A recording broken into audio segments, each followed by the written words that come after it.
Shalom. Giving honor and praise to the Creator and the Maker of heaven and earth. This is Yeshaya Yisrael. The title of this is Diaspora of Israel, Part 4. I suggest that people, if you did not hear Diaspora of Israel, Part 3, do not listen to this until you do so, because it's a continuation from Part 3. Okay, we're going to start in a book entitled The Ancient Near East by James Pritchard. On page 281, here is what we read, okay? Petition by Elephantine Jews, perhaps to Artemis. Your servants Yadoniah, the son of Gemariah, by name, Meuzi, the son of Natan, by name, Shemaiah, the son of Haggai, by name, Hosea, the son of Yatom, by name, Hosea, the son of Nathun, by name, 5 men in Or, Syenians who hold property in the fortress of Elephantine, say as follows: if your lordship is favorable, and the temple of our God Yahoo is rebuilt, in the fortress of Elephantine, as it was formerly built, and no sheep, ox, or goat are offered there as burnt offering, but only incense, meal offering, and drink offering. And if your lordship gives orders to the effect, then we shall pay your lordship's house the sum 1,000 ardabs of barley. Now I wanted to sit there and just have that particular portion read, because it gets into the fact, as we was going over in part 3, about there being people of the tribe of Judah, the nation of Israel, and what we call Elephantine Island. What we're looking at right here, brothers and sisters, is a map, okay, showing that there were Israelites recorded in the land of Elephantine in Egypt. And here is what it says: Elephantine, colony of Jewish mercenaries in the Persian service in the 5th century, meaning the 5th century BCE, with a temple of Yahweh, disappeared after 401, meaning 401 BC. So just want to sit there and have this to be noted and shown.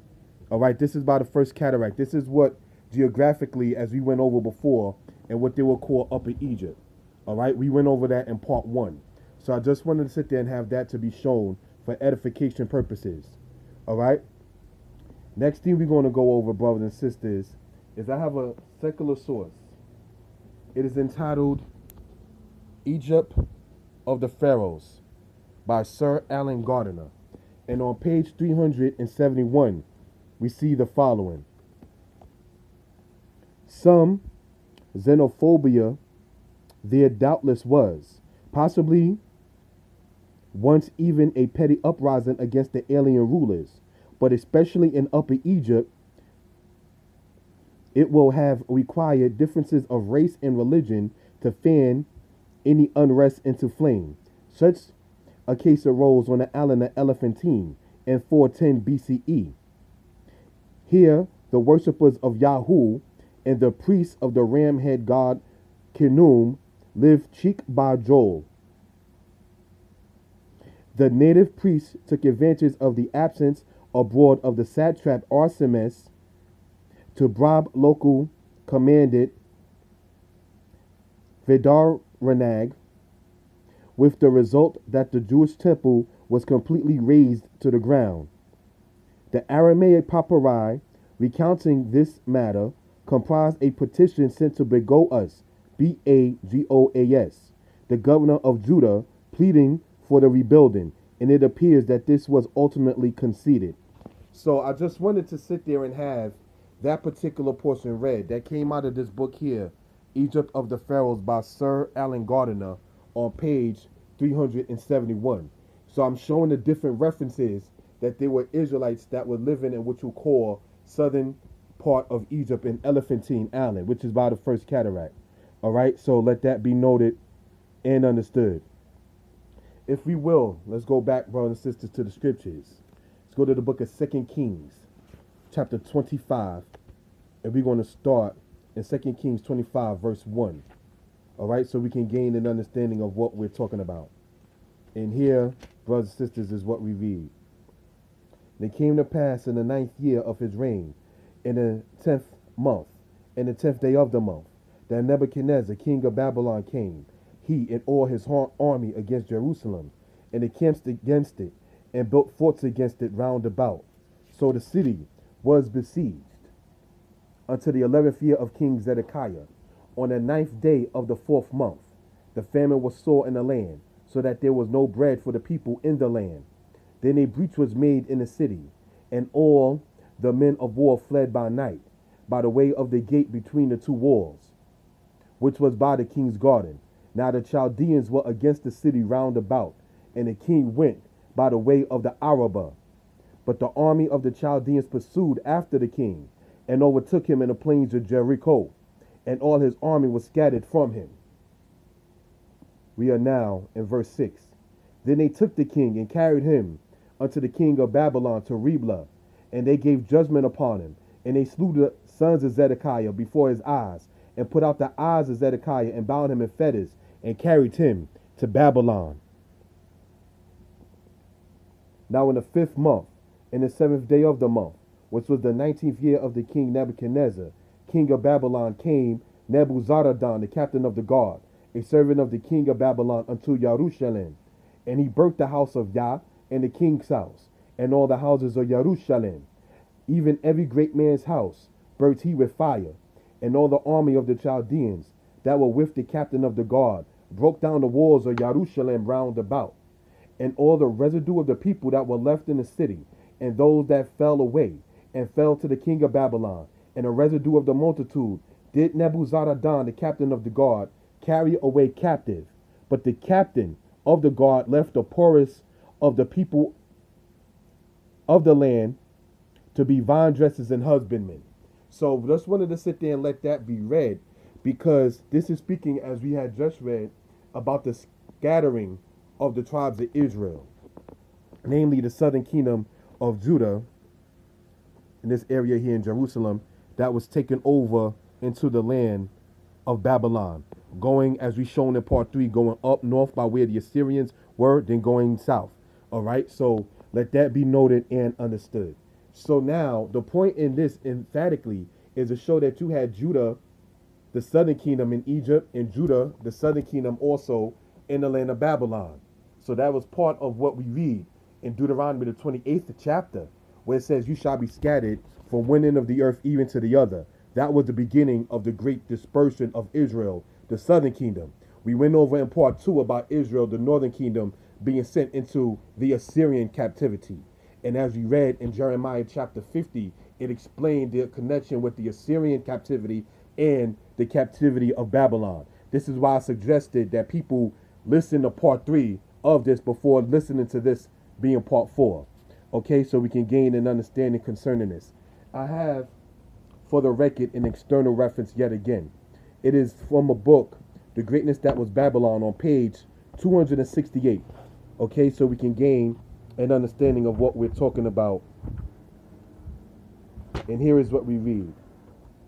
It says, in the provinces of the new Babylonian Empire, the general lines of the Assyrian policy continue to be carried out. Thus, the celebrated deportations by Nebuchadnezzar in 597 BC and 586 BC of sanctions of the people of Judah were nothing but a continuation of the policy instituted by Ashur-Nasir-Pal II and developed by Tiglath-Pileser III to deal with the recalcitrant vassals. At the same time, Nebuchadnezzar, like the Assyrian government in similar circumstances, appears to have made strenuous attempts to preserve a native administration for the government of the people remaining. After the surrender of Jerusalem in 597 BC and the deportation of the young king Jehoiachin, along with the nobles, Nebuchadnezzar attempted indirect rule, using Zedekiah as a vassal prince, bound to Babylonia, for 9 years, and the experiment was successful. Even after the siege and capture of Jerusalem consequent of Zedekiah's ultimate yielding to pro-Assyrian policy.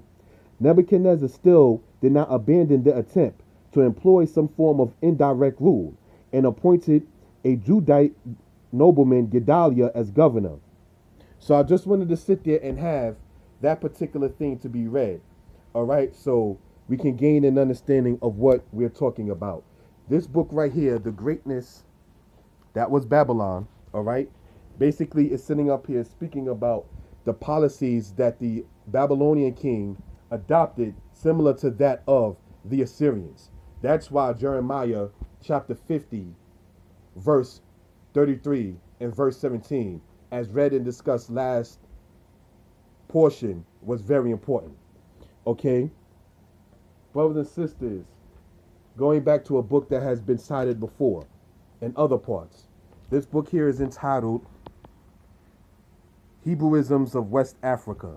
And we're going to go, brothers and sisters, to page 136 so we can gain an understanding from an external source. All right? It says, very few of the exiles of 538 BC had ever seen Jerusalem or Judah. Those who had once lived there had left it so early in life so as to have forgotten practically all about it. They had lived in Babylonia practically all their lives, and no real sense ever thought of Judah as home. They were content where they were, or, if not wholly satisfied, probably thought it better to bear the ills they had than to fly to the ills they knew not of. So what the author right there is saying is that now at the fall of the Babylonian Empire, now this gets into the era as stated in 538, 539 or so BCE. Many of the people of Judah that was in Babylon decided to stay in Babylon as opposed to always going back into the land of Judah or the land of Israel. So this is still part of the dispersion in the diaspora that we're going to continue as we continue in these series. All right. Another part says as follows. The Jews thus freed, instead of returning to Palestine, usually remained in the land of their former slavery and there, in conjunction with their brethren in faith, established communities. So this right here just goes to show you, yet again, you had Israelites that was in Egypt and Elephantine. You had Israelites that was in Babylonia. And brothers and sisters, let's go for our own record in the scriptures. Let's go to Zechariah chapter 1, verse 1, so we can gain an understanding from the scriptures what we're talking about. In the 8th year of the 2nd year of King Darius came the word of the Most High unto Zechariah, the son of Berechiah, the son of Edo, the prophet, saying, the Most High hath been sore displeased with your fathers. Therefore say thou unto them, thus saith the Most High of hosts, return unto me, saith Yah of hosts, and I will return unto you, saith Yah of hosts. So this is now what we just read, brothers and sisters, in the book of Zechariah. It's speaking about what happened during the era of King Darius. Now, if you're reading about that, you know by then Babylon done fell as a kingdom, and the Medes and the Persians were ruling in the known world at that particular time. Okay, so let that be noted and understood in history. So that was the point and the premise with that. Brothers and sisters, I like to sit there, brothers and sisters, and go, if we will, to another external source I have.